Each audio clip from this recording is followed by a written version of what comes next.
Alexis Lecointe, j'ai 37 ans et je suis ex-retraité. Notre rencontre ce soir, ça va me permettre de vous raconter pourquoi ceci, que vous n'arrivez pas à lire et c'est normal, pourquoi ceci, ça parle de travail, pourquoi ça parle de travail libéré, de démocratie monétaire, pourquoi ça parle du dilemme retirado jubilado et pourquoi ça parle de révolution. Mais pour commencer, on va déjà définir les mots, on va déjà commencer à prendre position. Le premier mot, c'est travail. J'ai déjà entendu plusieurs fois dans les présentations. On va définir le travail, pour ça je vais prendre 3 exemples et je vais vous demander si c'est du travail. Donc imaginez, premier exemple, c'est juste avant la chute du mur de Berlin, donc pour moi c'était la rentrée au CP. Merci Pauline. On peut applaudir Pauline qui fait la lumière. Donc imaginez au CP, j'ai un cartable énorme sur le dos, là je vais rentrer au cours préparatoire. Est-ce que ça, d'après vous, c'est du travail? Oui. Oui. Alors pourquoi? C'est des efforts. C'est des efforts, ouais. C'est le cartable. Comment? C'est le cartable. Il y a le cartable, c'est bon, ouais. C'est pas payé. C'est pas payé, c'est du travail non payé. C'est le travail non payé. Ok. C'est utile à la société. C'est utile à la société. Ok. T'as pas le choix. T'as pas le choix. Disons du travail là, on y va fort. Ok, deuxième exemple. Le deuxième exemple, c'est pas moi. Mais voyez, on parle de nos exemples personnels. Moi, je parle de ma vie. Et puis là, je vais vous parler de ma maman, Cécile. Donc ma mère, en plus de son emploi comme prof à mi-temps, elle avait une autre activité à la maison, c'est de faire les courses, le ménage, la lessive, la vaisselle, etc. Est-ce que ça, d'après vous, c'est du travail? Oui.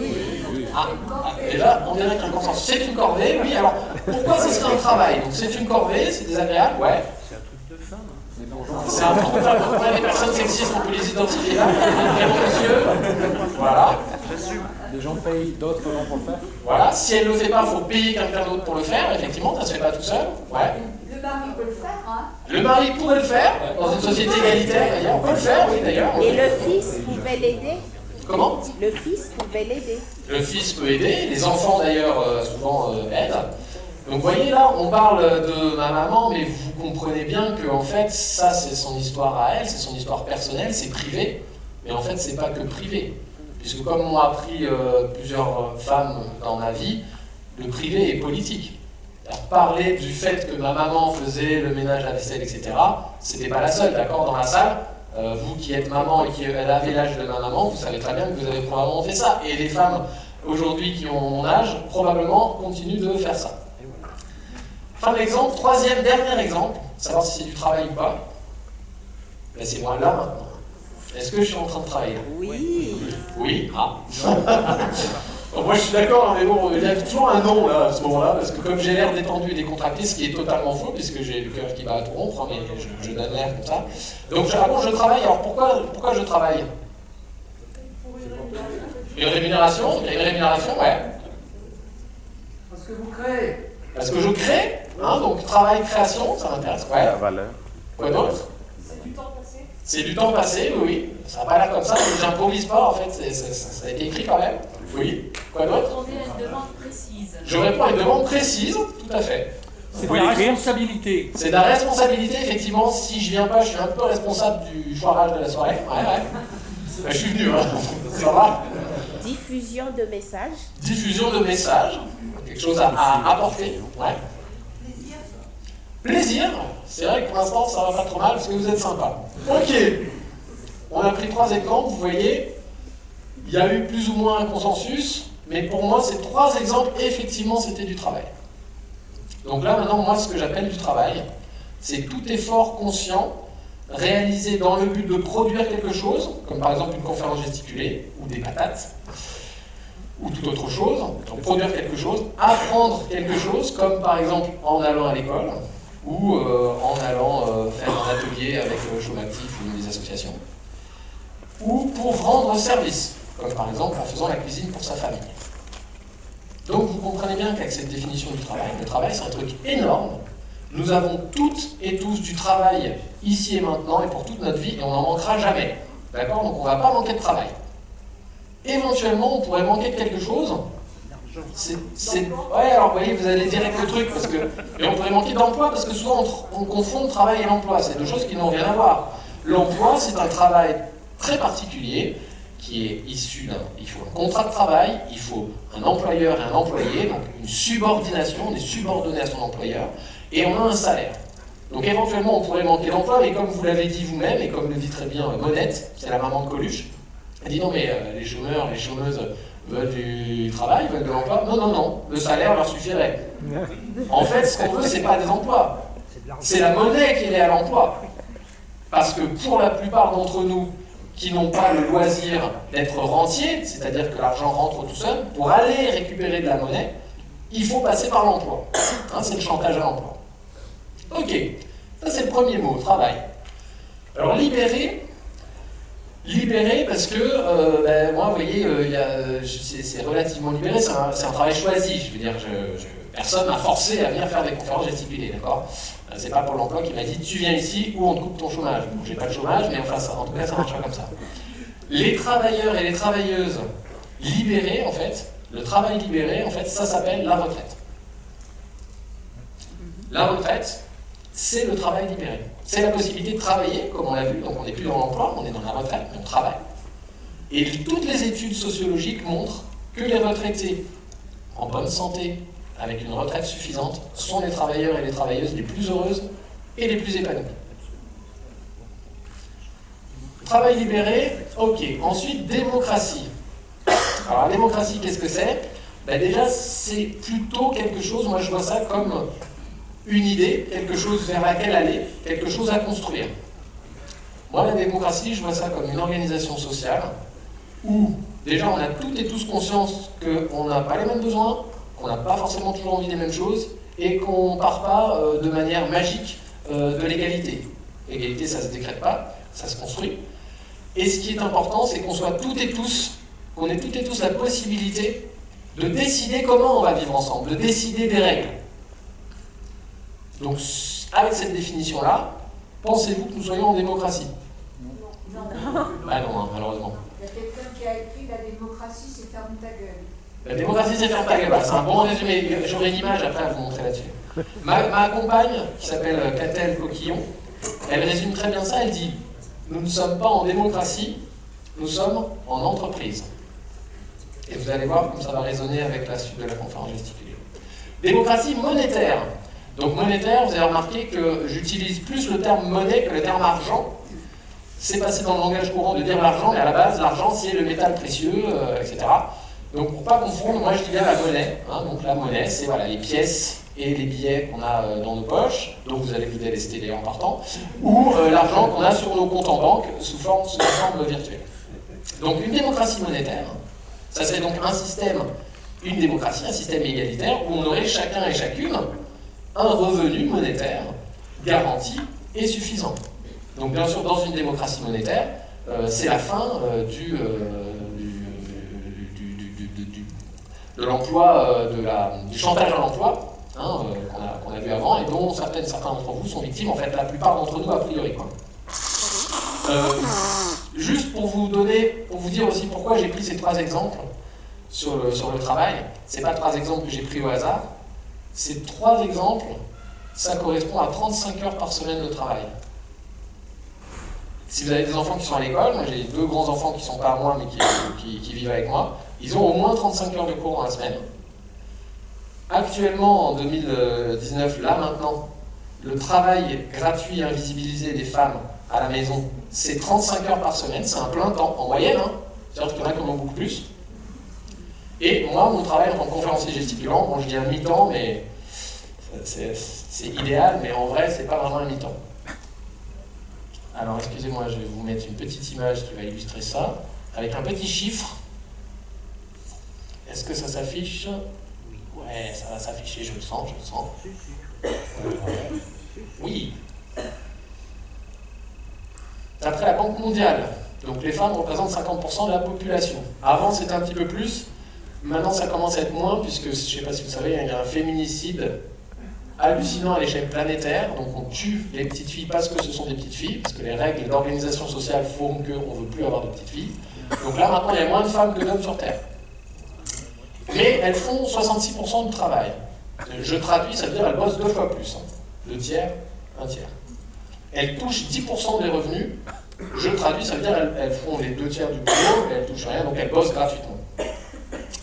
Alors ça, on peut se dire, bon, ça c'est sur les flux, vous voyez, les revenus, c'est les flux, la régularité. On peut se dire, peut-être les inégalités sont moins fortes sur le stock, c'est-à-dire sur la monnaie qui est stockée. En fait, non. Oui, alors, avant d'aller sur le stock, vous voyez ce petit signe que vous voyez sur les pages, en fait, c'était pas une robe, hein, c'est le costume. Parce qu'en fait, c'est les femmes hein, actuellement qui bossent et qui font tout le boulot pour que nous, en fait, on puisse s'en sortir. Donc on peut dire merci, et puis si vous avez une maman, allez la remercier. Parce que, ben, voilà quoi, c'est les théories. Donc merci à ma maman, merci à Cécile, parce que c'est aussi grâce à tout ce travail invisible qu'elle a fait que j'ai pu me développer et puis arriver et parler devant vous sans imploser.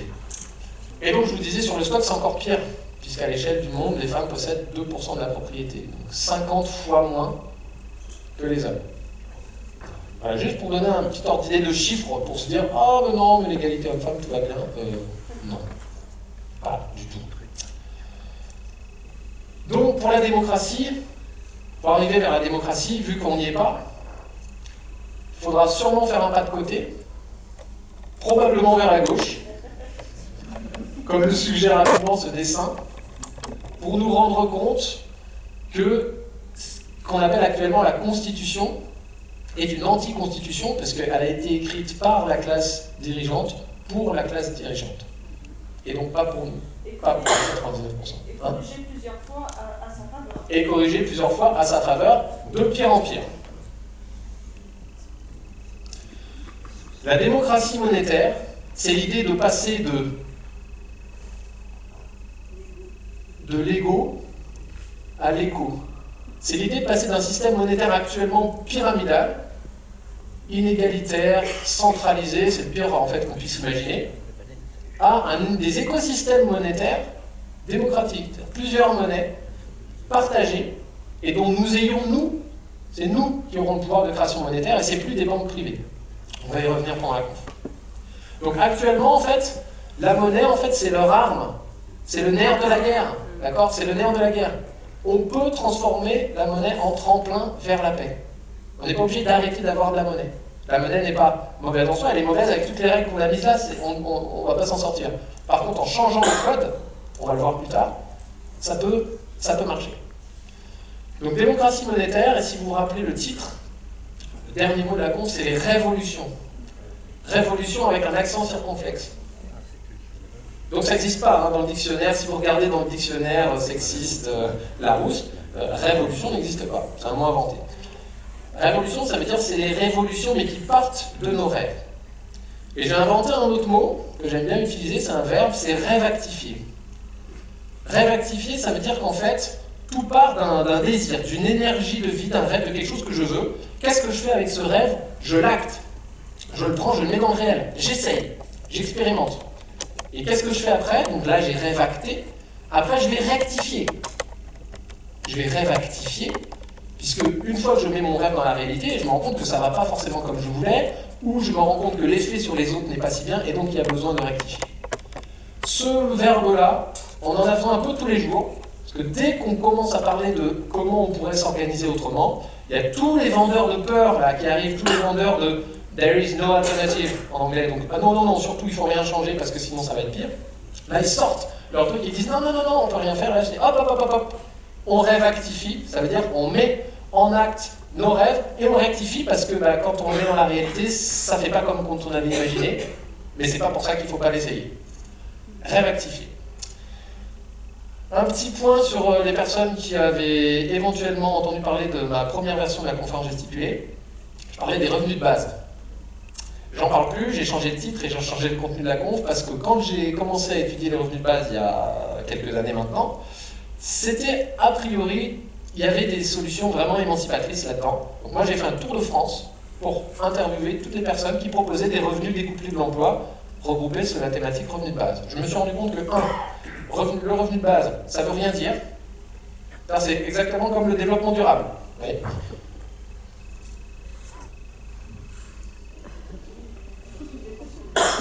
Vous arrivez à lire?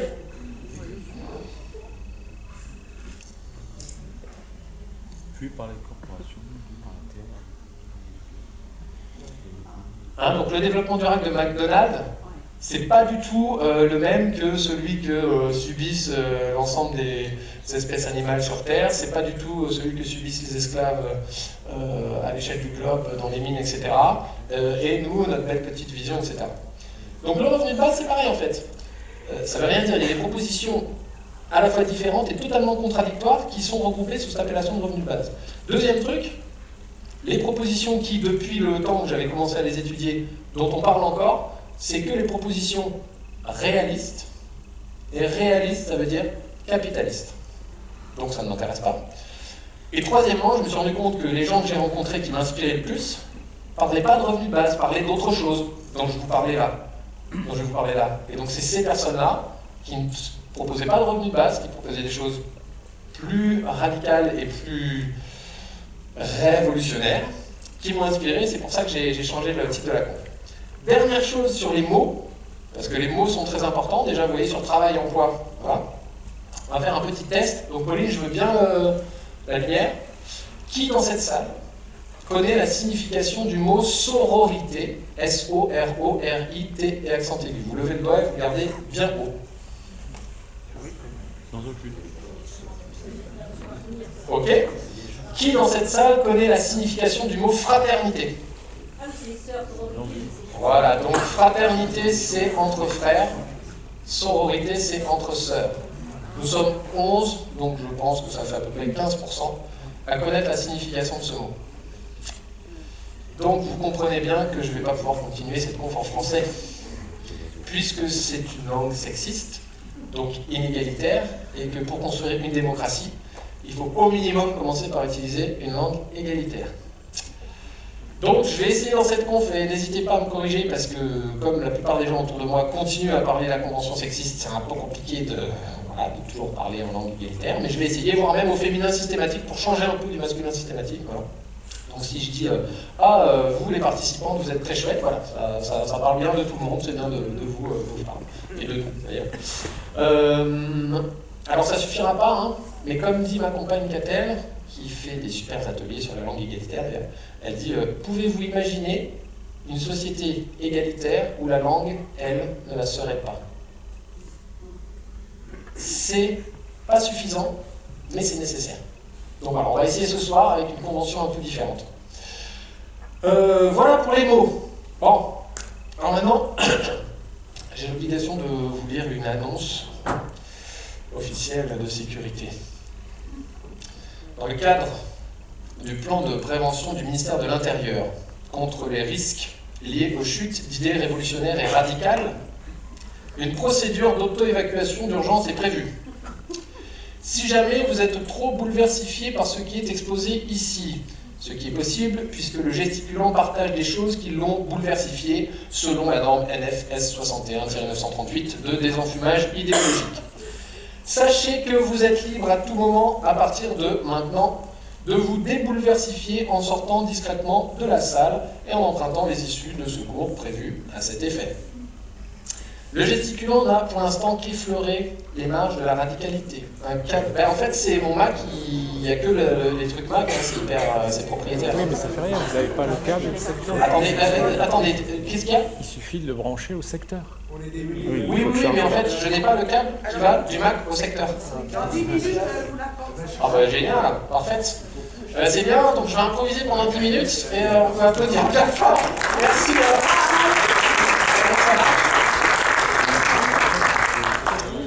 Donc je vais vous présenter les 5 propositions qui me semblent vraiment super chouettes pour libérer le travail et pour tester des démocraties monétaires. La première, le pouce prélanceur, c'est le dividende universel. La deuxième, le revenu social, c'est l'index. La troisième, le salaire à vie. La quatrième, j'ai du mal parce que mon doigt n'est pas assez souple, c'est le RUSIC, le revenu unique solidaire salarial individuel choisi. Et le cinquième, le petit doigt, c'est la DIA, la dotation inconditionnelle d'autonomie. Alors là, normalement, sur les versions précédentes de la conf, j'ai fait tout un truc, quand l'ordinateur marchait, pour présenter les 5 propositions. En fait, je me suis rendu compte que ça fait trop pour la tête, et on ne retient pas. Donc je vais juste faire un truc un peu synthétique et sur un peu ce que moi j'ai retenu et ce qui m'a inspiré dans cette proposition. La première, donc le plus précurseur, c'est le dividende universel. Je ne sais pas si vous avez déjà entendu parler des monnaies libres, mais le dividende universel, en gros, c'est utiliser les maths pour attraper le réel, utiliser la théorie pour changer nos vies. Donc la monnaie, elle peut être comme une main, notre outil de création. Pour l'instant, c'est leur outil de destruction. Donc en gros, c'est la théorie parfaite, c'est le bon programme, c'est le bon code. Pour des monnaies qui soient équitables dans le temps, au fil des générations, et dans l'espace, entre nous maintenant. Et totalement indépendante des banques, évidemment. La théorie est parfaite, mais là, c'est la phase de la transcription en pratique. Donc c'est le révactage, là. Révactifiage des monnaies libres. Et donc, comment nous, les humaines, on va se saisir de ça? Alors, il y a Laura Carpentier-Goffre, qui est une sociologue féministe, qui est membre fondatrice de la compagnie Les Culottés du Bocal, qui a dit qu'elle avait entendu parler d'un projet de monnaie entre femmes, et elle a dit que c'était le projet le plus révolutionnaire dont elle avait entendu parler. Donc, vous voyez que c'est quelque chose qui va assez loin.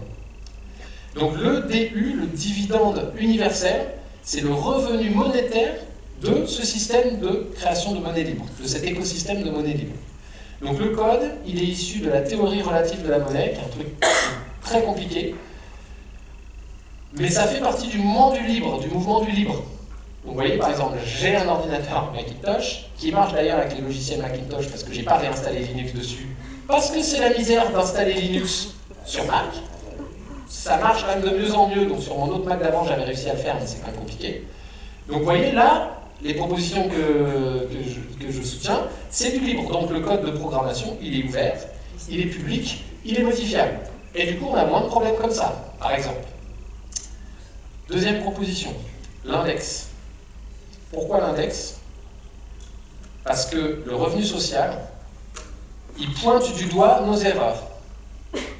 Il montre notre histoire pour proposer une solution qui change tout. Donc, on ne peut pas résoudre les problèmes avec les modes de pensée qui les ont engendrés. Donc, indexons la monnaie sur la production réelle. Ça, c'est une révolution. Hein. Parce qu'actuellement, la monnaie, les banques, on va le voir après, mais elles créent la monnaie indexée sur rien. C'est même plus indexé sur l'or. C'est-à-dire que les banques vont dire « Ok, on fait des prêts ». Ils font des prêts de monnaie dette. Comme ça, la Banque centrale dit oui, et puis on y va, mais c'est basé sur rien. Donc, là, l'idée du revenu social, l'idée du distributisme, ou de l'économie distributive, c'est d'indexer la monnaie sur la production réelle. Donc, j'ai un souvenir assez incroyable avec Marie-Louise Dubois, qui est donc une physicienne, qui est rédactrice de la revue La Grande Relève depuis, je sais pas, genre 40 ans, ex-trésorière d'un grand syndicat national, et autrice du livre « Mais où va l'argent ?» Et elle est fille de Jacques Dubois, qui était député, banquier et secrétaire d'État au Trésor entre les deux guerres. En gros, c'est lui qui a inventé le concept d'économie distributive et de revenu social. Et donc sa fille Marie-Louise Dubois, qui donc a continué et a étendu son œuvre, elle m'a lu, en fait, quand j'ai fait l'entretien avec elle lors de mon tour de France, des revenus de base, elle m'a lu un extrait d'un livre génial qui est intitulé « Coût, l'ahurie ou la misère dans l'abondance » et qui raconte en gros la folie de la religion, de la sainte croissance et de la supposée magie de la main invisible du marché. Donc je vous invite aussi à vous rapprocher de l'église de la très sainte consommation, si vous ne connaissez pas, hein, au nom du pèse, du fric et du saint crédit. Amen ta thune. Donc allez voir ça, c'est absolument génial. Donc je vous lis un extrait de ce livre-là qui est téléchargeable tout à fait gratuitement sur internet, un coup l'ahurie. Donc on voit bien le lien entre la monnaie, la religion, le capitalisme. L'office allait commencer car le révérendissime venait de donner un coup sec de sa claquette. « Confrère, dit-il, en martelant les syllabes et plaçant l'accent tonique sur la première, je vais réciter à votre intention l'oraison de l'équilibre budgétaire. D'une voix monocorde, et tandis que tous s'inclinaient, le père abbé énuméra les avantages d'une sage administration financière. Je saluais au passage le pénultième et l'antépénultième, on apprend des mots aussi. L'antépénultième, c'est avant-dernier, je crois, c'est ça. Ouais. Lorsque les confrères se redressèrent épanouis, « Laissez faire, laissez passer !» crièrent-ils d'une seule voix.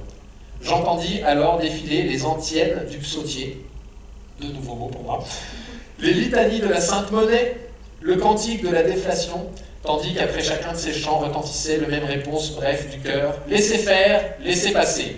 La main invisible du marché, supposé.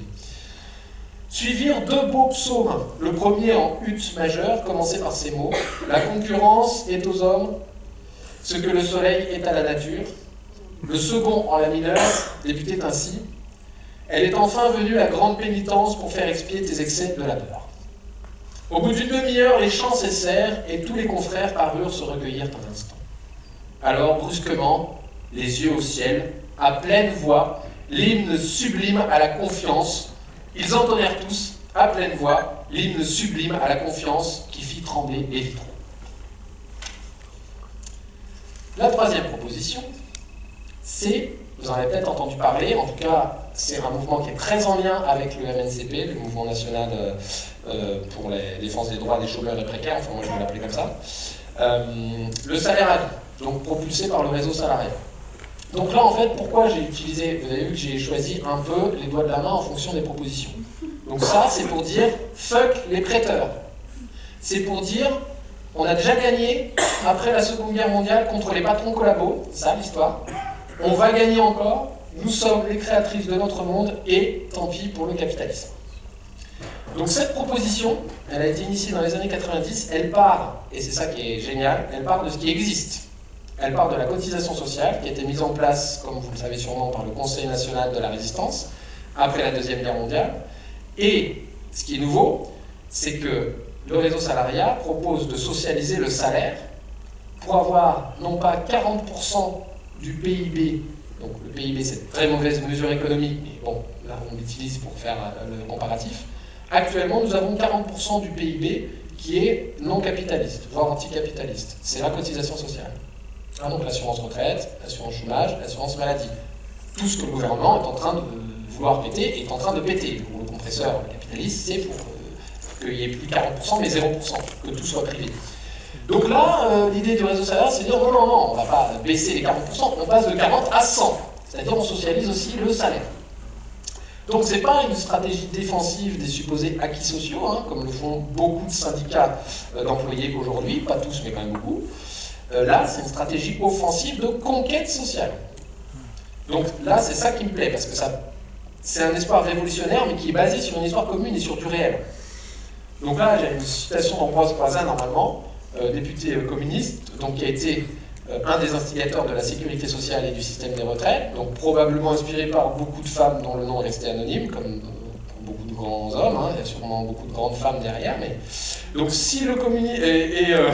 si jamais le communisme, parce que le réseau salariat, il y a une pensée communiste quand même derrière, si le communisme fait peur, alors voilà ce qu'a dit récemment un sénateur des États-Unis, et donc bah, là normalement il y a la citation, donc sénateur des États-Unis, donc c'est pas les plus révolutionnaires du monde, hein, c'est pas des terroristes de l'ultra-gauche, hein.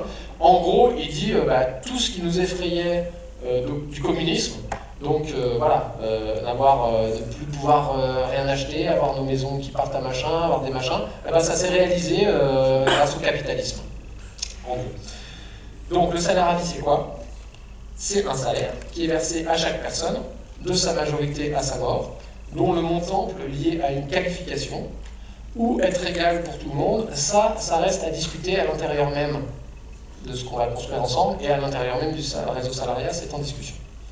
Donc en gros, la proposition du réseau salarial, c'est la fin des actionnaires parasites, c'est la fin de la dette, c'est la fin du crédit bancaire, c'est la fin des marchés financiers et de l'emploi chômage et du chantage à l'emploi. Donc c'est quand même un gros doigt d'honneur au système actuel. Le quatrième, là il faut que je fasse des assouplissements des doigts, le quatrième, l'annulaire, c'est le RUSIC. Alors celui-là, c'est l'annulaire parce que le RUSIC, c'est pour se marier avec nos rêves. C'est pour faire le choix pour assumer et nous engager dans une société dont nous rêvons. C'est-à-dire, c'est en quelque sorte le paradis terrestre, sauf c'est maintenant, quoi. C'est révolutionnaire, mais maintenant. Donc, Nicole Pradalier, qui propulse ce revenu unique, solidaire, salarial, individuel choisi, je suis sûr que c'est la première fois que vous en entendez parler. A priori, ouais, personne ne connaissait avant. Non, ouais, c'est quand même assez, pour l'instant pas très connu, mais je trouve ça assez génial. Donc, elle, Nicole Pradalier, elle est notamment linguiste. Quand elle répond à une question, au début, on ne comprend rien. Enfin, moi, je ne comprends rien. J'ai l'impression qu'elle répond à côté, mais en fait, à la fin, elle fait une explication, et à la fin, comme dans un bon film, ping, tout devient clair. Sa pensée est tellement riche, et ses imaginaires libérés doivent sûrement venir d'une autre planète. Donc là, sa proposition, qui est en pleine phase de création et d'ébullition, l'idée générale, c'est de créer un monde entier de chercheuses. Chercheurs et chercheuses heureuses, chercheuses, encore un nouveau mot, où on réfléchit ensemble, où tous les besoins vitaux sont gratuits et il y a une monnaie planétaire. Donc un peu comme pour les coopératives intégrales, elles, Paris, c'est-à-dire que c'est un choix de modèle de société, c'est-à-dire qu'on s'engage, on signe une charte, on trouve un moyen pour s'engager vers la paix et la survie planétaire. C'est ça l'idée. Et donc le montant du RUSIC, c'est au minimum le revenu médian. Donc en France, le revenu médian est autour de l'équivalent de 1 500 € net mensuels. Le RUSIC, c'est donc formuler un rêve. Donc ça, je fais le lien pour la première fois, mais c'est un peu réactifié en fait, ça parle de ça. Formuler un rêve pour aller vers lui. C'est-à-dire en commençant à l'écrire, on commence déjà à y aller. Donc le rêve, c'est le paradis terrestre, végétation luxuriante, art et paix. Donc le paradis terrestre qui va un peu à l'encontre de tous les dogmes religieux qui justifient souvent l'enfer sur terre par l'espoir du paradis après la mort, ou après la réincarnation, enfin c'est jamais maintenant. Donc là, le RUSIC, c'est pour prouver qu'il y a une vie avant la mort. Dernière proposition, le petit doigt. Donc ça, peut-être vous en avez entendu parler un peu plus... Alors ce petit doigt, donc ça c'est la dotation inconditionnelle d'autonomie, elle est propulsée, j'utilise propulsée parce que je trouve ça bien, il y a un côté propulsé comme ça dépote, par les décroissantes et décroissants. Donc mon petit doigt me murmure à l'oreille qu'on peut réduire, qu'on peut réapprendre à être sans avoir. Moins de biens, plus de liens. Je ne sais pas si certains et certaines d'entre vous font des danses trad. Moi j'en fais, enfin j'en faisais à une époque. On est capable de danser pendant des heures, à faire des chaînes en s'accrochant juste les petits doigts comme ça, en sautant dans tous les sens, en lançant nos jambes comme ça, et ça tient. C'est hyper fort, les petits doigts comme ça, ces liens-là. Ils sont hyper forts ces liens. Alors ça n'a pas l'air. Donc avec ce doigt, on s'accroche les unes aux autres, on fait tout ça. Donc là, c'est un projet, bien sûr, la DIA comme les autres, à mettre en place collectivement et localement. On est d'accord que c'est jamais une initiative personnelle. C'est une histoire politique, puisque c'est une histoire commune, collective. Donc la DIA, la dotation inconditionnelle d'autonomie, dotation parce que c'est des droits d'accès à des services, des droits de tirage sur l'énergie, l'eau, l'électricité et un revenu en monnaie locale complémentaire. Et donc vous voyez que c'est beaucoup sous forme démonétarisée. Le maximum démonétarisé. C'est un revenu inconditionnel qui est minimum, mais il est couplé aussi à un revenu maximum acceptable. Là, c'est dit clairement. Donc, en fait, c'est la réduction de l'écart des revenus, qui actuellement, les inégalités se creusent, donc les écarts des revenus sont de plus en plus importants. Là, l'idée de la DIA, c'est d'encadrer ça. Donc, c'est pas que autour du revenu, c'est aussi de dire c'est la réappropriation citoyenne du système bancaire, donc une démocratie monétaire. C'est le droit d'usage au-dessus du droit de propriété. Et en gros, c'est la décroissance. Alors, pareil, quand il y a des mots comme ça qui ont été récupérés et pourris par l'oligarchie, par le système en place, pour faire croire que c'était du terrorisme, donc si décroissance, ça fait trop peur, on n'a qu'à dire sobriété heureuse. Ça fait moins peur. Donc ça c'est un peu ma vie en fait, la DIA, enfin d'une certaine manière, donc pas beaucoup de monnaie, beaucoup d'espace et d'air pur, parce que j'habite en Creuse, beaucoup d'échanges de biens et de services locaux, quand je disais faire des patates, voilà, on s'est mis à 10 familles, pour pouvoir faire des patates, avec le cheval de Camille, les machins, tac-tac, on a fait les semis ensemble, les récoltes ensemble, tout ça. Et le luxe du silence. Pour par exemple écouter la forêt qui pousse. On n'écoute pas assez souvent la forêt qui pousse. Et donc essayer, ah bah ouais, là j'avais normalement une image, essayer d'aller par là. Ah il change. Oh là là, mais je suis tellement dans mon truc. Merci hein, ça affiche parce que. Attends, j'essaie peut-être. Donc je vous lis la définition en attendant que ça se mette. Donc terrorisme, T-E-2-R-E-A-U-R-I-S-M-E. Eh, c'est beau. Donc non masculin, action de planter un arbre de la paix à l'aide de terreau en vue d'un monde meilleur. Donc là j'ai un message. J'ai un message pour tous les pour le ministère de la Justice, pour les services de police et tout. À la ZAD et ailleurs, stop, en fait c'est juste un problème d'orthographe. C'est des terroristes les gens de la ZAD, mais c'est pas la terreur, leur outil, c'est le terreau. C'est ça le terrorisme, c'est celui-là. Donc merci à tous ces gens qui sont payés avec nos impôts d'arrêter de soutenir des initiatives privées, parce que en fait, voilà, bref. Bon, terrorisme, voilà. Donc là, petite affiche, pour faire du fric, il faut du fric. Voilà. Un double Qui soutiennent du coup ces initiatives. Et Carole Fabre. Pour le dividende universel, voilà la fameuse Marie-Louise Dubois qui m'avait lu l'extrait de Coulahurie. C'est absolument génial. La citation d'Ambroise Croizat.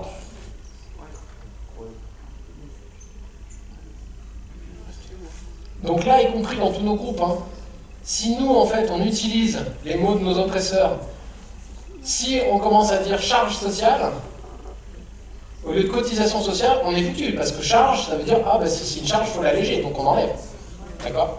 Si on commence à dire, ah oui, faut protéger nos acquis sociaux, ah ben c'est foutu, parce que les acquis, c'est hyper négatif, les acquis, quoi. Les acquis, c'est acquis, vas-y, c'est des privilégiés. Non, c'est des conquêtes sociales, c'est des luttes politiques qui ont amené à ça. Donc, voilà. Et donc, oui, la citation du sénateur du Vermont aux États-Unis, je vous laisse lire ça.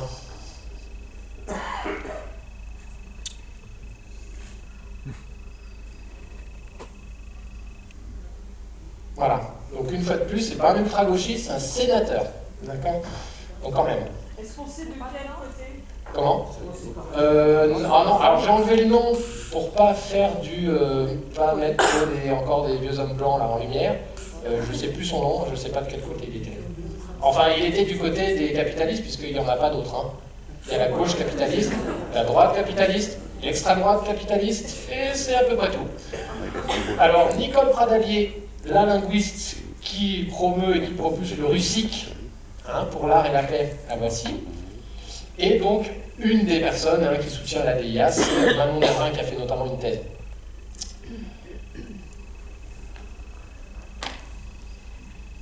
Un des trucs pour lesquels je fais la congesticulée, c'est que quand même, souvent, face à tout ça, moi je me sens un peu seul. Mais en fait, dès que je commence à parler, ça fait ça en fait. On a toutes et tous un peu l'impression d'être seuls. C'est d'ailleurs un des objectifs de la classe oligarchique, c'est de nous diviser et de nous empêcher de lutter collectivement. Mais en fait, ça concerne beaucoup d'entre nous, tout ça. Et vous connaissez sûrement cette image, hein ? Ils sont plus forts, mais nous sommes plus nombreuses. Et ça, si vous voulez, l'image correspond à l'idée de... C'est une lutte des classes. D'accord ? Lutte des classes, ça a été répu pourri. Comme dirait Nicole Ferroni, ça a été lobotomisé. Donc on ne peut plus utiliser lutte des classes parce qu'on se fait taxer de communiste et communiste goulag. Donc moi je veux juste dire, la traduction c'est lutte des classes. Mais avec l'image, ça passe mieux.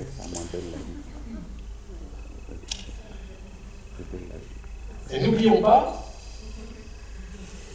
un outil essentiel dans la lutte des classes qu'a l'oligarchie contre nous, c'est l'immense majorité des médias qui, vous voyez, nous font croire que l'oppresseur, c'est la victime, quoi. qui nous font croire que l'argent, il est dans les poches des gens au RSA, il est dans les poches des immigrés, il est dans les poches des chômeurs, qui nous fait croire que les parasites, c'est les chômeurs, c'est les immigrés, c'est les gens au RSA. Philosophe états-unien qui a dit ça.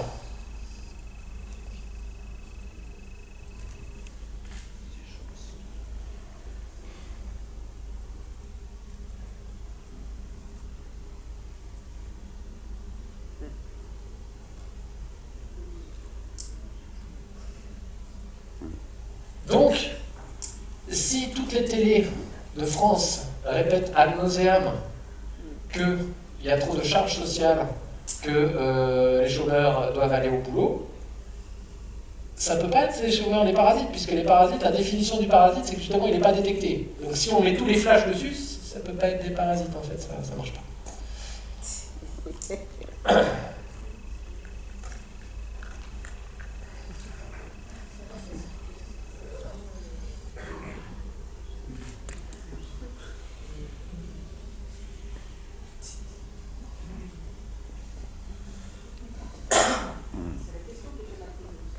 C'est la question, c'est souvent la question qui est mal posée. Du coup, moi j'aimerais bien savoir, vous,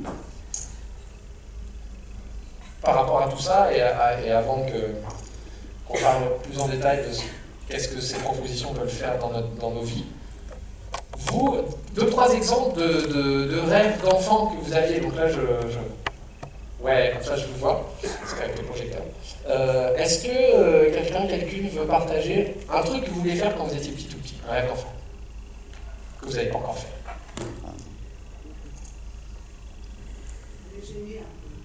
C'est dur?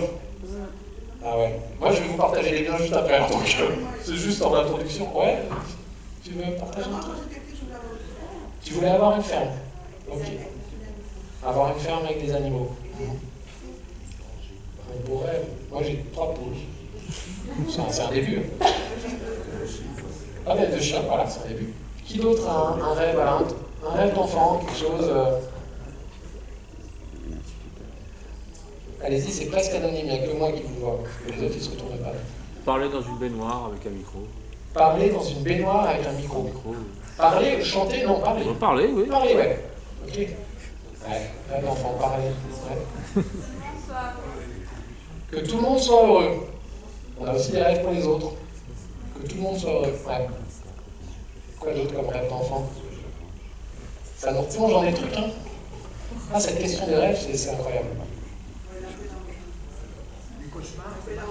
Il y a les cauchemars aussi, ouais. Enfin, les cauchemars, on en parle déjà bien. Moi, ce qui m'intéresse, c'est plus les rêves. Et après, on va tisser ensemble nos colères. Hein. Ok, ben, moi, quand j'étais petit, je voulais sauver les animaux en voie de disparition. Mais commençons par le commencement. Ma petite histoire, c'est que je suis né à Chelles le 2 avril 1982. J'ai commencé ma carrière de retraité en redoublant la maternelle. C'est tout à fait véridique. Quand on a déménagé en Creuse avec mes parents, la maîtresse de Chelles avait laissé un mot à la maîtresse de Sardan, « Il dort trop ».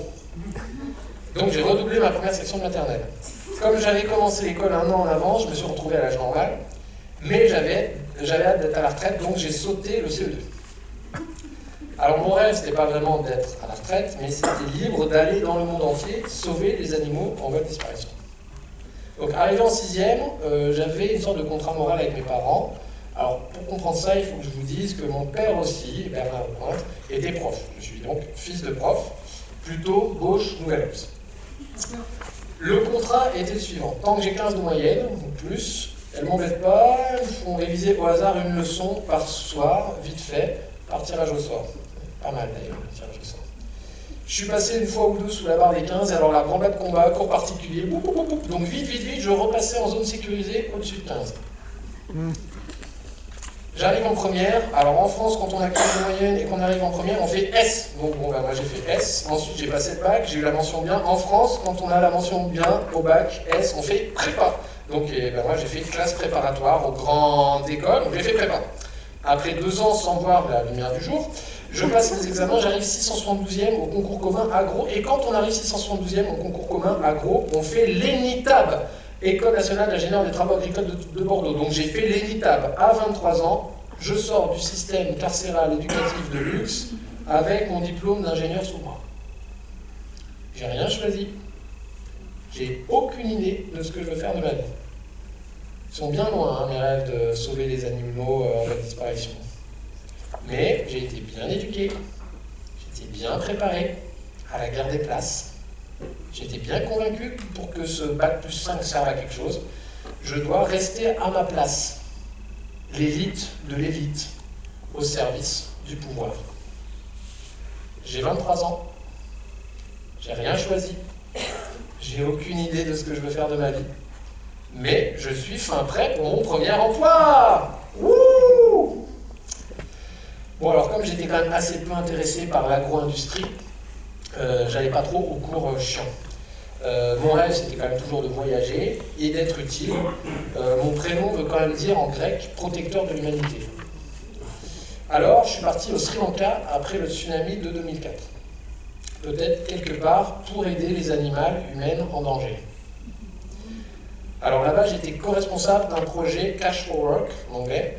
Donc c'est de l'argent contre du travail, où on embauchait des travailleuses journalières victimes de la catastrophe pour nettoyer les débris des maisons et refaire les routes. Donc là, cette expérience de vie, vraiment, là, c'était un gros tsunami dans mes certitudes. Ça m'a retourné humainement, et ce que j'ai vécu là-bas est un peu difficile à décrire comme ça. Évidemment, ça ne tient pas sur un CV, mais c'est grâce au diplôme d'ingénieur marqué sur mon CV que j'ai été recruté. Et sur place, j'avais bien les lunettes et le téléphone portable qui vont avec la fonction. Et j'ai compris, mais beaucoup trop tard, et pas tout seul, qu'un homme blanc à la tête de 1500 travailleuses de couleur, c'est un mécanisme de domination. C'est structurellement colonial et impérialiste malgré toute ma bonne volonté. Mais à ce moment-là, en revenant du Sri Lanka, je suis encore dans l'idéologie de l'humanitaire. Cette idéologie que je raconte dans la conférence gesticulée que j'ai écrite pendant ma formation Montaconf en 2012 et que je n'ai jamais joué. Alors je vais au Soudan. À l'époque, c'était le plus vaste pays du plus vaste continent, tristement célèbre pour sa dictature, ses guerres et ses camps de réfugiés. Alors je ne suis toujours pas employé puisque mon statut c'est VSI, vraiment si inexpérimenté, vite siphonné intestinalement, vibration de soleil indicible, vouloir simplement intervenir, vomir sonné par l'insupportable, vendre son intégrité, bref, volontaire de solidarité internationale. Quel beau nom pour désigner du colonialisme de développement durable. Après presque un an au Soudan, je reviens déprimé et fâché avec Solidarité Internationale, l'ONG qui m'a embauché. Fin de mission, trop de pression, dépression. Je n'ai pas réussi à rester jusqu'au bout, et je suis resté quand même en me concentrant sur les humaines, ces humaines qui me souriaient quand j'étais perdu, ces humaines qui ont vécu des choses qui dépassent mon imagination, ces humaines qui ne savaient pas écrire et qui m'écrivaient pourtant des poèmes, ces humaines qui n'avaient jamais vu un clown de leur vie. Alors mon regard plongé dans ces humaines n'était pas plongé sur les tables de chiffres. Et j'ai pris, sans même le vouloir, 20 000 € de trop aux institutions financières des Blancs pour les rendre aux appauvris de la zone de relocalisation d'Arafat. Zone de relocalisation, ça veut dire coin perdu dans le désert, où les camions du gouvernement amènent par paquets les exclus de la propriété, les nomades et les sans-terre qui fuient la guerre et la misère et s'agglutinent en ville à Khartoum et Omdurman en recherche de sécurité et de monnaie pour survivre. Déprimé parce que j'ai bien senti dans mon corps que ce que je faisais, c'était changer le pansement sur une plaie infectée. Infectée par le cynisme occidental qui vend des armes au gouvernement soudanais quand ça l'arrange et par le Soudan d'horribles dictatures islamiques quand le gouvernement fait des concessions à la Chine et pas à la France. Infectés par le pouvoir de la monnaie qui vaut plus que leur vie, infectés par le racisme ordinaire, infectés par la réponse de mon chef quand je lui demande « Mais pourquoi nous sommes là ?» Et qui me répond « Alexis, si tu commences à te poser cette question, tu ne pourras plus bosser. Il y a de la souffrance, on y va, c'est tout. » Donc les seules questions autorisées sont sur le comment on fait. Comment on choisit les bénéficiaires? Comment on gère notre santé? Comment on fait les grilles salariales? Comment on applique une procédure de sécurité? Mais jamais pourquoi. Au fond, nous sommes là. Retour en France, déprime, sentiment de vide, d'inutilité.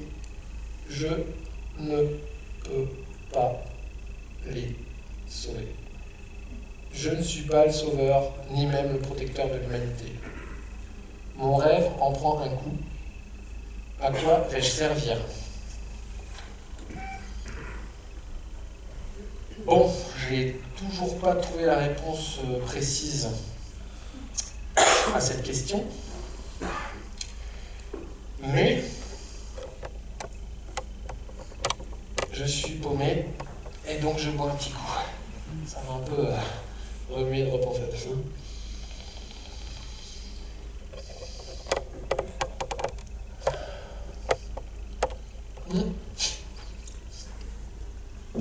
Bon, alors, à chaque fois, j'ai un personnage qui vient hacker ma conf. C'est le Alexis ingénieur. Donc, il est là, vous voyez, le portable, les lunettes. Et, apparemment, il a quelque chose de très important à nous dire. Donc, ok, Alexis du passé, qu'est-ce que tu as à nous dire? Nous t'écoutons. Oui, attends 2 secondes, c'est là. Oui, bonjour, donc Alexis Lecointe, je suis ingénieur recherche et développement chez Longritech Éco-Innovation. Donc voilà, on propose des solutions d'épuration pour les eaux résiduaires urbaines des communes de moins de 2000 équivalents habitants. J'ai écouté tout ce que vous disiez là, sur les 5 propositions, tout ça, et j'ai mon copain Cédric qui est au téléphone.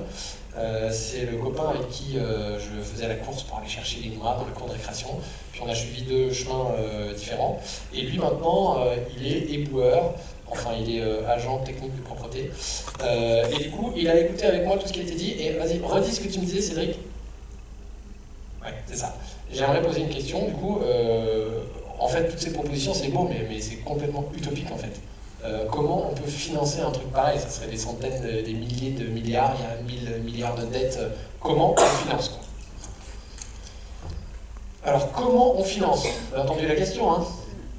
Cette question, vous l'avez sûrement déjà entendue. Hein. Quand on la pose, généralement, c'est quelqu'un qui veut changer les choses. On dit, ah, comment on finance? Il n'y a sûrement pas le pognon. Alors, on va répondre à cette question, mais d'abord, je voudrais désintoxiquer un truc. Vous avez entendu, il a dit utopique.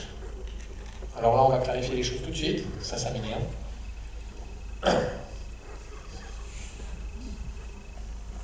Voilà.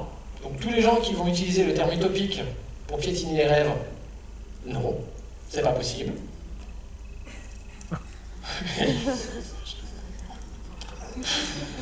Et je crois que, étant donné la situation actuelle, la seule folie serait de ne pas être rêvé follement d'autre chose.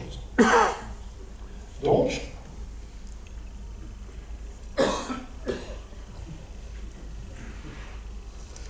allons-y quoi.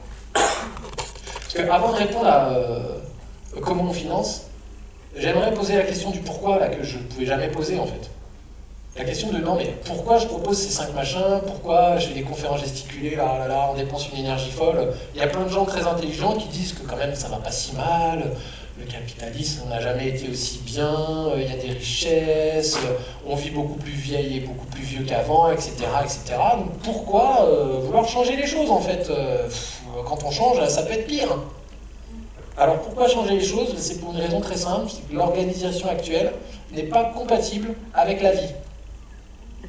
Hein, je ne sais pas si vous savez, mais en ce moment-là, on est en train de vivre la crise d'extinction de masse la plus rapide et la plus violente depuis 4,5 milliards d'années. C'est-à-dire que là, le rythme de disparition des espèces, c'est 10 à 100 fois plus rapide que pendant la crise Crétacé-Tertiaire où les dinosaures ont disparu.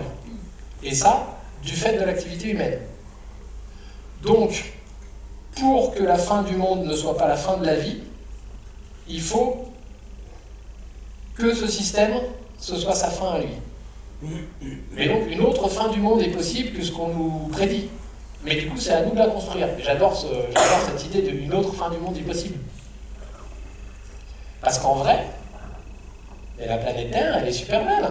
Bon, ça, c'est une carte des peuples. Mon activité principale en ce moment, c'est pas les congesticuler, c'est diffuser cette carte du monde aux quatre coins du monde, justement. Donc, tous les petits trucs écrits en petit que vous ne voyez pas, c'est des noms de peuples, en fait.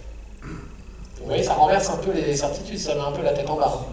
Mais la planète est super belle actuellement. On a de quoi faire plein de choses chouettes ensemble. Mais il faut qu'on sorte d'une idéologie. Vous arrivez à lire ou pas? Oui. T'es un peu appuyé. Voilà, moi ça fait 2 ans que je crois plus au Père Noël et vous, à votre âge, vous croyez encore au capitalisme. Donc non, ce système mortifère arrive fort heureusement à sa fin. Cela dit, ça ne se fait pas tout seul. On a besoin, nous, de se désintoxiquer. Parce que je n'ai pas produit le capitalisme, mais je le reproduis. Je n'ai pas produit le patriarcat, mais je le reproduis. Donc déjà, c'est de prendre conscience, nous, du rôle que l'on a là-dedans, sans être dans quelque chose de culpabilisateur, comme on essaye de nous faire croire en disant « si la planète va mal, c'est parce que vous ne fermez pas le robinet quand vous brossez les dents ». Hein, ça, c'est vraiment l'enfumage. Alors oui, on peut fermer son robinet, mais c'est pas ça la cause, d'accord? La cause, c'est les banques, les multinationales, comme on va le voir après.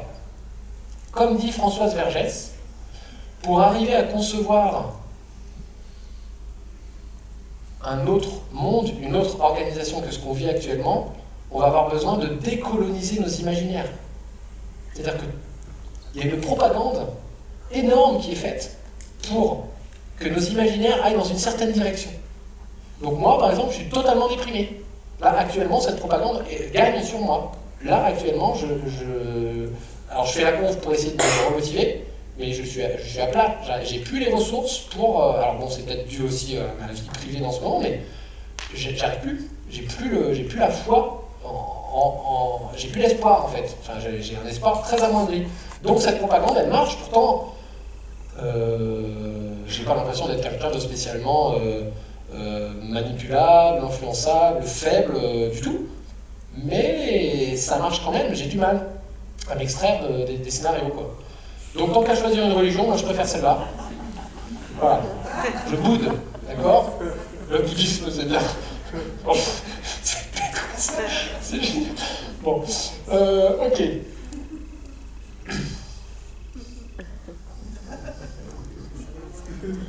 Donc vous avez capté qu'actuellement on en est à droite. Hein. On est à droite de la droite, là. Je travaille pour travailler. Voilà, voilà.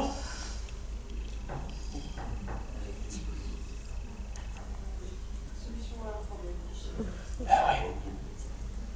En fait, je ne sais pas si vous avez vu sur les frontons de toutes nos organisations, là, on a un slogan en France. Le slogan, c'est liberté, égalité, et il en manque la moitié. Et ouais. Alors ça aussi, on pourrait peut-être le rectifier. Moi, j'ai pensé à un truc. Déjà, commencer par équité. Parce qu'en fait, l'égalité, c'est bien de la décréter, mais en vrai, l'égalité, on ne parle pas, mais ça n'amène pas du tout l'égalité de fait. Hein. Ça n'amène pas l'égalité en vrai. Donc, l'équité, c'est plutôt de dire, on part du fait qu'on sait qu'on n'est pas égal et égaux à la base. Et du coup, on prend en compte ces différences-là. Sinon, on n'a pas besoin de faire des rampes pour les accès aux gens qui sont en fauteuil roulant. On n'a qu'à dire, eh oh, c'est égalitaire, tu montes les marches comme tout le monde. Non, équité. Ensuite, la liberté. Et pour avoir cette liberté, il faut qu'on ait la possibilité de sortir de l'idéologie travailliste qu'on a vue avant. Donc on est au stade de je travaille pour travailler, on est tellement heureux. Mais pour ça, il faut qu'on ait un revenu suffisant pour vivre, garanti, inconditionnel. D'où les démocraties économiques, d'où les 5 propositions. Pour que puisse s'exprimer en nous notre nature, et notre nature, et ça, toutes les études des neurosciences le montrent quand on étudie les enfants avant qu'ils soient intoxiqués et qu'ils reproduisent trop ce que font leurs parents. Notre nature humaine, c'est la coopération, en fait. C'est ça. Donc les ânes qui sont supposés être des animaux stupides sont loin d'être stupides, sur cette image et en vrai aussi. Mais en fait, la coopération, c'est un bénéfice réciproque. Et c'est notre nature profonde. Mais pour pouvoir exprimer ça, ça ne s'exprime pas dans tous les milieux. Actuellement, l'organisation actuelle qu'on a, c'est très difficile d'exprimer la coopération dans un monde où tout est régi par la compétition, où toutes les lois sont des lois de compétition, où toutes les habitudes sont des habitudes de compétition, où à l'école, on apprend quoi? On apprend la compétition, etc. On a toujours besoin d'être au-dessus ou en dessous de quelqu'un. Donc là, si on met en place une des 5 propositions ou d'autres que vous avez vous dans la tête, dans le cœur, et ben on pourra exprimer cette nature-là. Elle va s'exprimer en fait.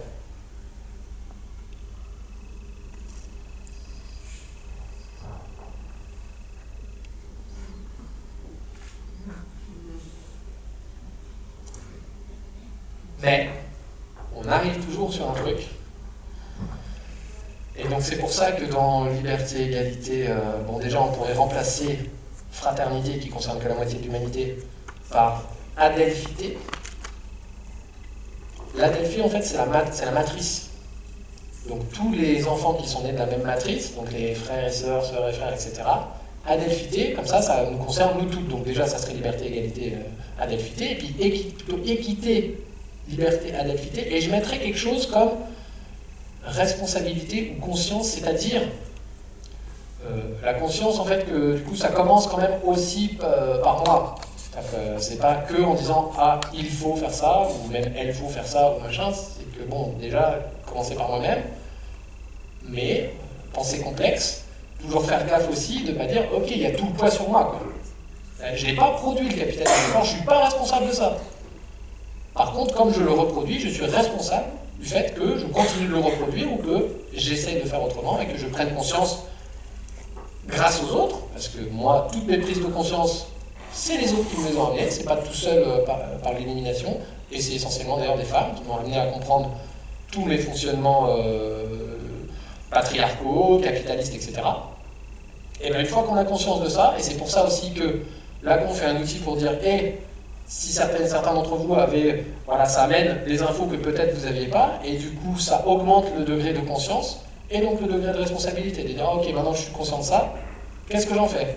Parce qu'on ne peut pas tout mettre de côté non plus. Donc ça part d'un truc personnel, mais après bien sûr c'est collectif. Voilà. Donc on va quand même répondre à la question qu'a posé l'ingénieur. Comment on finance ces démocraties monétaires? Comment on finance? Ok, alors là c'est très très simple pour répondre à ça. Je vais vous demander votre participation, donc je veux bien la lumière. Donc, puisque c'est un problème de pognon, il n'y a pas assez de pognon, où est le pognon et tout ça, ok. Où on va chercher le pognon? Alors, où ça? La Willer. Alors, si on par exemple, comment on fait? Comment on fait pour financer tout ça? Dites-moi. Hein? Les banques? Ouais, qu'est-ce qu'on fait avec les banques par exemple? On les brûle. On les quoi? On les brûle. Parlez fort, hein, parce que je suis sourd. On demande un crédit. On demande un crédit. Alors, je marque tout et après on discute. Donc, crédit, point d'interrogation. Alors, on retire notre argent. Alors, en tout cas, vous voyez, le premier mot qui est sorti, c'est quand même quoi? On change la propriété. Ah, on change la propriété. Alors, attendez, je note tout ça. Alors, je vous donne quand même 2-3 petits éléments sur la propriété. On fabrique des billets. On braque. Ah oui, attendez, je rajoute pour la banque. On nationalise. Braque. Alors, change la propriété. Oui, quoi d'autre? Nationaliser. Hein? Nationaliser. Nationalisation. Annuler les dettes. Annulation de la dette. Ouais. Alors, pour info, par exemple, un chiffre. Taxer les 3% du CAC 40. Tâchez les 3%. Petite pause. Je sens que vous avez beaucoup d'idées. Juste, je dis un truc parce que moi j'ai halluciné quand j'ai vu ça. Donc la dette, c'est environ, je crois, c'est 1000 milliards d'euros pour la France. Non, 2000 milliards. Oui, c'est 2000. Tout à fait.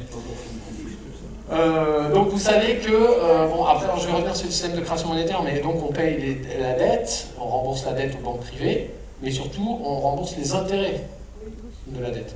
Hein, donc est-ce que vous savez, bon il y a la réponse est dans la question, mais vous savez quel est le premier poste de dépenses de l'État, c'est-à-dire nos impôts, à quoi ils servent en premier, au-dessus de l'armée, au-dessus de l'éducation, au-dessus de tout. Remboursement des intérêts de la dette. D'accord? Donc ça, c'est au-dessus de l'éducation, c'est même au-dessus de l'armée. Voilà, juste pour nous donner un ordre d'idée dans le budget, il y a ça. Taxe de 3% sur quoi, du coup? Le CAC 40. Sur le CAC 40. Ouais. Taxe sur les 3% les plus riches, quoi. Voilà. Donc une sorte d'ISF, un gros ISF, quoi. Mais ISF entreprise, du coup. Sur le CAC 40. Les entreprises cotées en bourse au CAC 40. Hein, c'est ça l'idée, non? Ouais. C'est les plus riches. Je mets entreprise parce que sur les particuliers, l'ISF existe. Alors évidemment, comme ça a été fait par l'oligarchie pour l'oligarchie, quand on est suffisamment riche, on a les gens suffisamment formés pour qu'on ne paye plus d'impôts. Hein. Donc l'ISF n'est pas payé. Dans les enfers fiscaux, je rappelle que il n'y a pas de paradis fiscal, enfin c'est un paradis ni pour vous ni pour moi, c'est un enfer en fait pour nous. Du coup, appelons-le comme c'est des enfers fiscaux en fait. Hein, puisque nous, ça nous rend la vie infernale. Voilà. Ok, taxe de 3%, nationalisation, la propriété, donc changer la propriété, par exemple quoi? Qui disait sur propriété, c'était par là, non? C'était Alain, non? L'appropriation du bien commun. Ouais, j'aime bien le bien commun. Ça c'est... Ouais. Quoi d'autre? La propriété d'usage. Propriété d'usage. Hein, comme par exemple la DIA parle de ça, et puis pareil, hein, dans les propositions de réseau salarial, il y a aussi ça, hein, l'idée de la propriété d'usage. Oui, quoi d'autre? On crée de la richesse. Créer de la richesse, par exemple. On cultive les champs. Ah, et ouais. Et même les petites parcelles, tiens. La culture, les champs. Oui. Quoi d'autre? On arrête de bétonner. Arrête de bétonner. Stop béton. On arrête de jeter. N'importe quoi. On arrête de produire les déchets. On arrête de produire les déchets. On arrête de produire des armes. Production d'armes. Habitat partagé. Armes. Déchets. On accueille. Je vais m'arrêter là parce que vous voyez la feuille est remplie. On arrête l'emploi pour travailler. On arrête l'emploi pour On travailler. arrête de produire les filtres à cigarettes. Les filtres des cigarettes. On arrête l'emploi pour travailler. J'aime bien là. Habitat partagé. On arrête de se reproduire trop. Non mais ça il suffit d'apporter l'école, hein, ça marche tout de suite. Habitat partagé. Alors, Au lieu de mettre les enfants dans les champs, à l'école, les gens font beaucoup moins d'enfants. oui. Alors voyons, regardez. On reste au chômage pour sauver le climat. On reste au chômage pour sauver le climat. Vous voyez la taille de la feuille là? Vous avez vu en combien de temps on l'a remplie? Ouais, 2 minutes 30 quoi. Bon, donc, là-dessus j'ai juste un truc quand même. Je ne sais pas si vous savez, moi quand je l'ai appris ça m'a fait quand même un choc. La monnaie, est-ce que vous savez c'est qui crée la monnaie? Les banques privées. Voilà. En faisant du crédit. Donc, je vais vous faire un résumé synthétique de comment fonctionne la création monétaire. Vous savez, ceux qui ne connaissent pas, parce que ça va nous aider à comprendre le lien avec le travail libéré. Actuellement, si vous avez besoin de construire une maison, par exemple, vous avez besoin de faire un prêt de, je ne sais pas, 100 000 euros. Comment ça se passe? Vous allez voir un banquier, une banquière, vous dites voilà, j'ai besoin de 100 000 euros. Il va regarder si vous avez un CDI.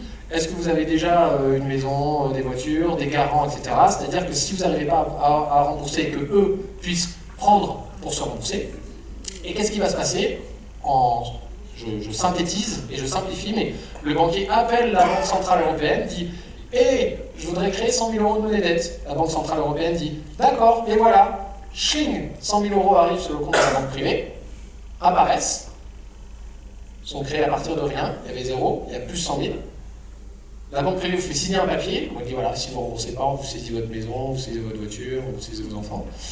Enfin les enfants, mais voilà. Et ensuite, la banque, cling, met les 100 000 euros sur votre compte.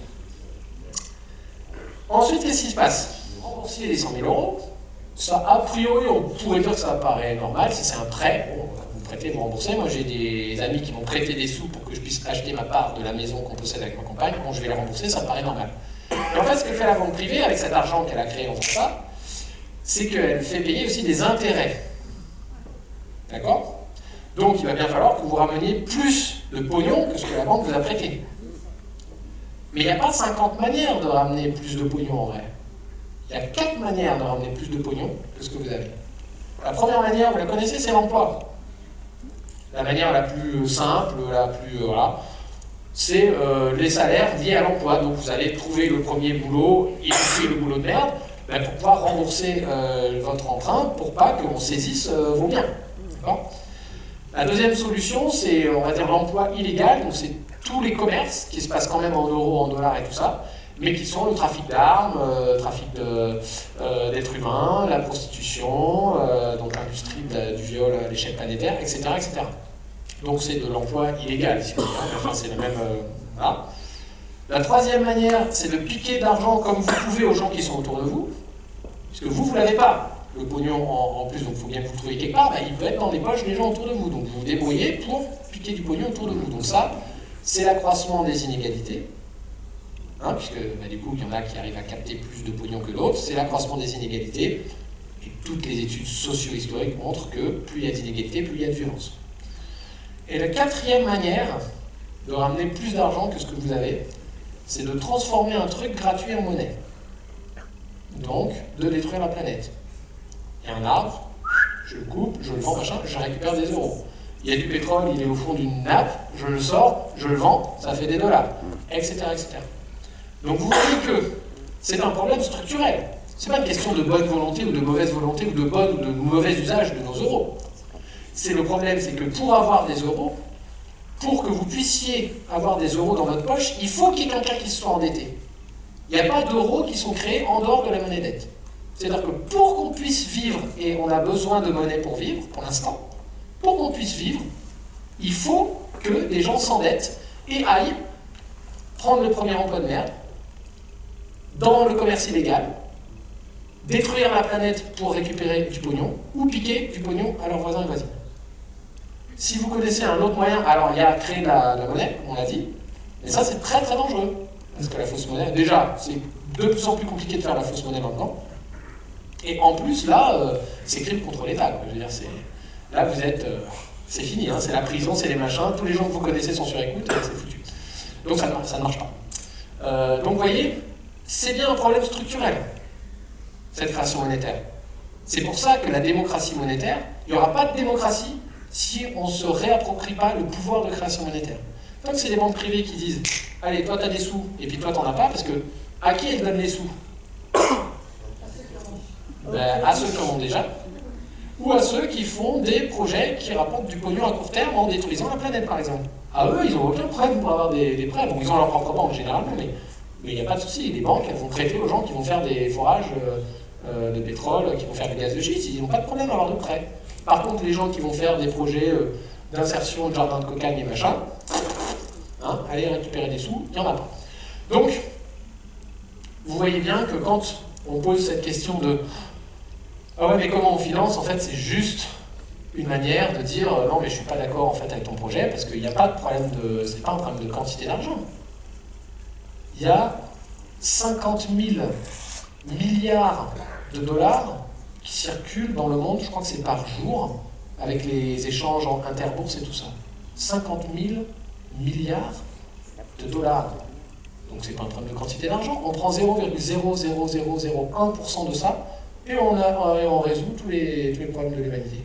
C'est pas un problème de quantité d'argent. C'est le problème de qui l'a, qui le crée, qui l'utilise, qui le capte et qui ne peut pas l'utiliser. Donc actuellement, vous voyez, tous ces trucs-là, c'est pour faire une redistribution en fait.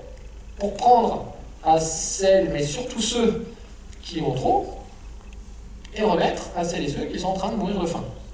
Donc, pour répondre à l'objection sur comment on finance, il y a plein d'idées, il n'y a pas vraiment de problème. Alors c'est un prix Nobel d'économie qui a dit ça, pour pas que vous pensiez que je vous mens en fait. Je vais l'expliquer.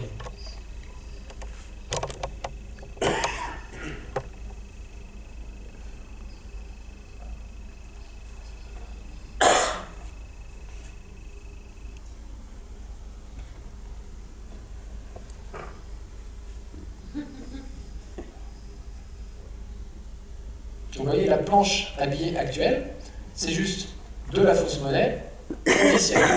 C'est des gens à qui on a dit, ok, vous avez le droit d'avoir ce pouvoir immense de créer de la monnaie, de faire... et donc vous ne faites aucun travail. Vous faites, et hop, la monnaie apparaît.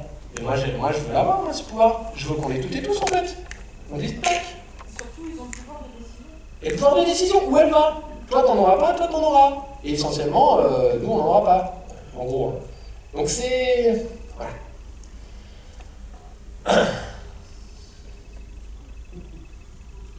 J'ai combien? Pour faire écho à cultiver les jardins. Hop, tu y places tes graines et les fais fructifier gratuitement. C'est hallucinant quand on voit à partir d'une graine ce que ça produit. Un arbre qui ensuite produit des fruits, tu te dis mais le rendement il est hallucinant, quoi. C'est surnaturel. Alors,